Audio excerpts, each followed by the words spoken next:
Hi, welcome back to yet another episode of The Valuable Conversation, where our today's guest is Dr. Noopur Surti.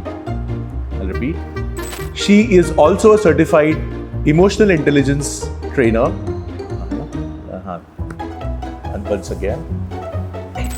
She is also a certified, which means she teaches and understands about ये वाला point में एक minute करना है। मैं एक बार फिर से एक शॉर्ट में रीटेक लेता हूँ, ट्राई करता हूँ। Welcome back to yet another episode of The Valuable Conversation, where our today's guest is Dr. Noopur Surti. They have so much of confusion around, if I choose this, I'll be left out for this. Your advice for people who are into such situations currently?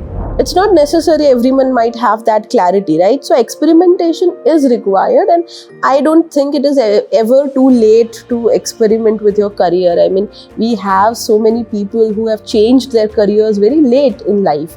If Monday morning you feel like, oh, it's Monday again, I don't want to go to job, and Monday blues, you should go and resign. The job is not for you. People spend a lot of time trying to understand that one person, which is themselves. How is your experience and learning shaped around understanding these two behaviors, and what makes you passionate about it? I never say that I teach behavior. Rather, I am a student of behavior, right? I'm studying behavior. Because human behavior and human emotions are such a complicated and complex thing that one lifetime is not enough to understand it completely. See, I always like to say that we are like iPhones. Great quality but limited storage, right? And what we do is we fill it all up with the emotions. We are not giving those emotions the outlet, right? But we don't have that much of storage.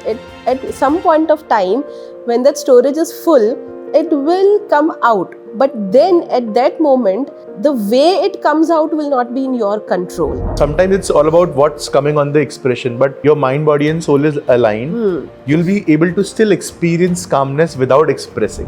There is a very interesting concept in emotional intelligence called emotional hijacking. So it's like your emotions have taken over you and they have hijacked your logical mind. This is something we are trying to avoid by routinely dealing with the emotions. What are the traits that every student who is aspiring to become a good manager and a good leader should have?